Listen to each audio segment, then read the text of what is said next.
তো বন্ধুরা, তোমরা তো জানো আমি জাস্ট 2 সপ্তাহ আগে একবার জলপেশ ঘুরে এসেছি, পুজো দিয়ে এসেছি। কারণ আমি জানি শ্রাবণ মাসে ছুটি পাবো না, তাই যাওয়া হবে না।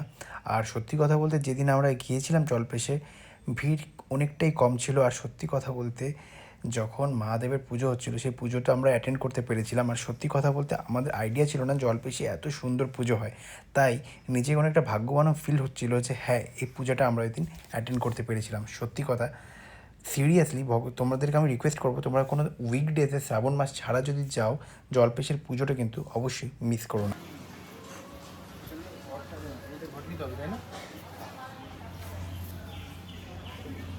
ফুলালা একটা ঘটনা না, এটা না। এটা পেমেন্ট কোথায় করতে হবে দাদা? পেমেন্ট কোথায় করতে হবে? হ্যাঁ দাও, উল্টে দাও, খুচরো দাও, খুচরোই তো নেই দাদা। খুচরো করে দিচ্ছি। টিকিট ওখানে কি আলাদা করে নিতে হবে? টিকিট কত করে? 20 টাকা। টিকিট 20 টাকা করে ওখানে করে দিচ্ছি আমি। এগুলা কত করে গো? এগুলা এগুলা কত করে? দিচ্ছি 4টা 20 টাকা করে দিচ্ছি। এগুলা কত করে? আরে দাও তো, 30 টাকা দাও তো এখান থেকে।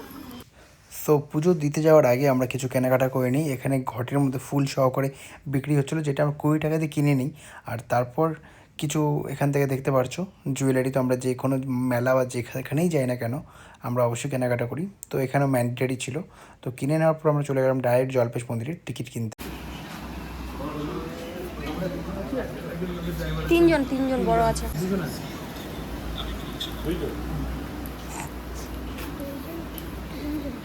বাচ্চা না।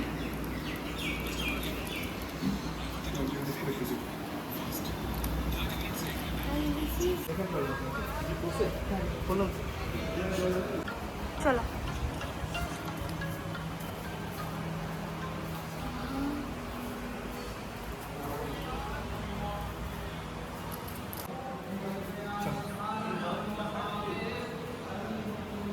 আসুন।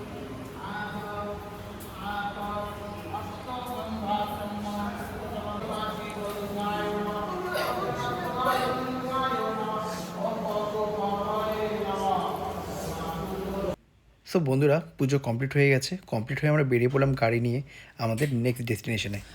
নেক্সট ডেস্টিনেশন সত্যি কথা বলতে খুবই স্পেশাল ছিল। সেই ডেস্টিনেশনটার নাম হলো মামাবাড়ি। সবার কাছেই মামাবাড়ি এমন একটি ডেস্টিনেশন, সে ভ্যাকেশন হোক, যে কোনো হলিডে হোক, যে কোনো চালাক চাতুরামি করে যদি ঘোরার অল্প সময় পায়, ছোট থেকে বড় সবাইরা কিন্তু দৌড়ে যায় একবার হলো মামাবাড়ি। আমার কাছেও কিন্তু এই ডেস্টিনেশনটা ঠিক তোমাদের মতনই ছিল, খুবই স্পেশাল। জন্ম আমার কোচবিহারে হলেও আমি কিন্তু ছোটোবেলা থেকেই বড় হয়েছি শিলিগুড়িতেই। হ্যাঁ, পুরোপুরি কিন্তু জন্ম থেকে কর্মজীবন আমার নর্থ বেঙ্গলেই। কিন্তু কোচবিহার থেকে শিলিগুড়ি এই দূরত্বটা এখন অনেকটা কমে গেল। একসময় কিন্তু এই দূরত্ব ছিল প্রায় অনেক ঘন্টার, অনেক বড়। তাই মামাবাড়িতে রেগুলার আসা যাওয়া হতো না। ছোট থেকে বড় হওয়া অবধি প্রায় হয়তো 10 থেকে 12 বারই আমি আসার সৌভাগ্য করতে পেরেছি মামাবাড়িতে। আর এখনও কাজের চাপে সেখানে আর আসা হয় না। কিন্তু আজকে কাজের আড়ালে একটু সময় পেয়েছিলাম মামাবাড়িটা ঘুরে আসার জন্য। মামাবাড়ি ছোটোবেলায় যে স্মৃতিগুলো জড়িয়ে আছে, সেখানে রাস্তা ছিল না, চারিদিকে জল ছড়িয়ে রয়েছে, জঙ্গল, বাঁশবাগানে ভর্তি। কিন্তু আজকের মামাবাড়ির রাস্তা কত পরিষ্কার, পাকা রাস্তা, ধু চকচকে আকাশ। সত্যি কথা বলতে মামাবাড়ি কিন্তু পুরোটাই চেঞ্জ হয়ে গেছে। সেই ছোটোবেলার স্মৃতি আর আজকের স্মৃতির মধ্যে কিন্তু হাজারো পার্থক্য রয়েছে। এখনও মনে আছে কোচবিহারে আসার পর আমি যখন মামাবাড়িতে আসতাম, আমার মামাবাড়ি যে জায়গাটি লোকেটেড সেটি হলো দিনহাটার ভিতরে একটি ছোট্ট গ্রাম পানিশালা। সেখানে আসতে হলে আমাদের 3 চাকার ভ্যানে বসে আসতে হতো। রাস্তা থেকে মামাবাড়ি পৌঁছোতে প্রায় তখনকার দিনে সময় লেগে যেত 2 ঘন্টা। কারণ 3 চাকার ভ্যান আর মাটির রাস্তায় সেই রাস্তাটি ক্রস করতে কিন্তু অনেকটাই সময় লেগে যেত। কিন্তু আজকালকার দিনে গাড়ি নিয়ে যখন সেই রাস্তা আমরা ক্রস করছি, পাকা ধু চকচকে রাস্তা দিয়ে, সেখানে কিন্তু সময় লাগছে মাত্র 10 থেকে 12 মিনিট। তোমরা হয়তো অনেকেই জানো এই সময়টি অ্যাকচুয়ালি বৃষ্টির জাস্ট আপাতকালীন সূচনা। এই সময় চারিদিকে যেরকম দেখতে পাচ্ছ উজ্জ্বল রৌদ্রময় আকাশ রয়েছে, তার সঙ্গে কিন্তু বৃষ্টিও কিন্তু ক্ষণে ক্ষণে বয়ে আসে। আর এই সময় পুরো পরিবেশের চারিদিকে কিন্তু গন্ধ পাবে পাটের, একটা শোধালো গন্ধ। পাট চাষ এই সময় কিন্তু নর্থ বেঙ্গলের প্রত্যেকটি গ্রামে হয়। তার সঙ্গে কিছু কিছু গ্রামে এই সময় অলরেডি ধান বোয়াও শুরু হয়ে গেছে। আমিও প্রায় এই গন্ধর সত্যি কথা বলতে এই মনোরম গন্ধটিকে উপলব্ধি করতে করতে পৌঁছে যাচ্ছিলাম আমার মামা বাড়িতে। দেখতে পারছো কত সুন্দর এক পরিবেশ, চারিদিকে শুধু জলাধার, বড় বড় পুকুর, আর তার সাথে কিন্তু সত্যি কথা বলতে পুরো একটি মনোরম পরিবেশ। আজ বয়স বেড়েছে, কাজের সাথে ফ্যামিলির অনেক রেসপন্সিবিলিটিস, আর তার সাথে অনেক নতুন নতুন দায়িত্ব জড়িয়ে রয়েছে। কিন্তু বন্ধুরা, তোমরা যারা এই ভিডিওটি দেখছো তারাও ঠিক আমার মতো রিয়েলাইজ করবে, যখন তোমরা মামাবাড়ি যেতে বা এখনও যখন যাও, এই সময়টি সত্যি কথা বলতে একটি কিন্তু আলাদা অনুভূতি সৃষ্টি করে আমাদের মনের মধ্যে।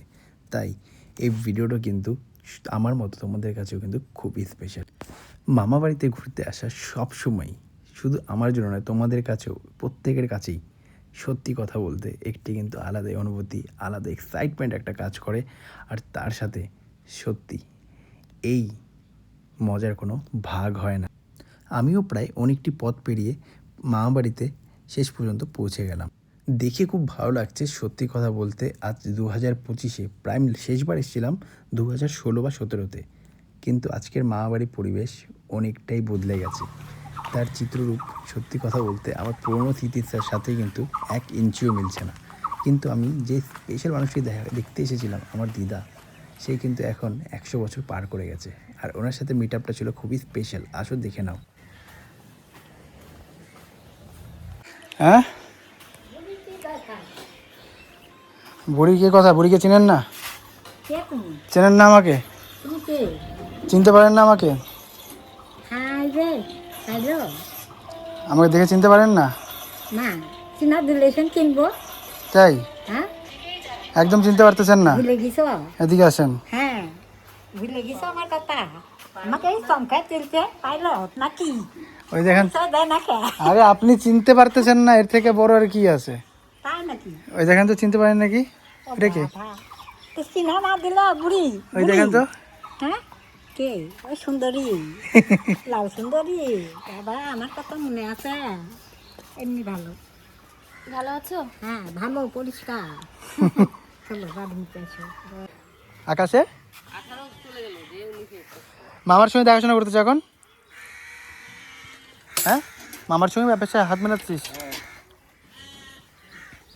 মামা কোথায় গেছে? কোথায় দোকান করছে রে? দোকান করছে? আসো আসো আসো।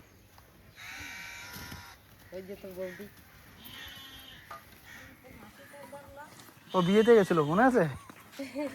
বড় হয়ে গেছে। ভেড়ার বাচ্চা।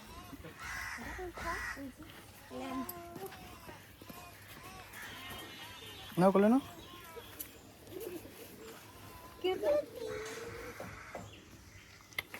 ভেড়া বাচ্চা প্রথমে দেখলাম আমি। প্রথমবার থেকে এটা আজকে হয়েছে? একদম পাতলা।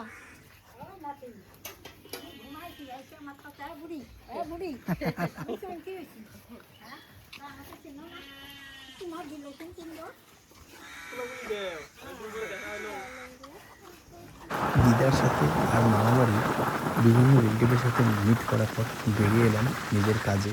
আবার নিজের গন্তব্যস্থল শিলিগুড়িতে ফিরতে হবে। জানি না আবার কবে সৌভাগ্য হবে মামা বাড়িতে আসার। জানি না তখন এই ভালোবাসা মানুষগুলো থাকবে কি না। তাই ভিডিওটিকে খুব যত্ন করে নিজের চ্যানেলে রেখে দিলাম। ভিডিওটি শেয়ার করছি, যদিও নিজের পার্সোনাল এটা, তবুও তোমরা যদি দেখে থাকো, পছন্দ হলে, ভালো লাগলে কিন্তু অবশ্যই লাইক, কমেন্ট, শেয়ার করো। দেখা হচ্ছে নেক্সট ভিডিওতে খুবই তাড়াতাড়ি।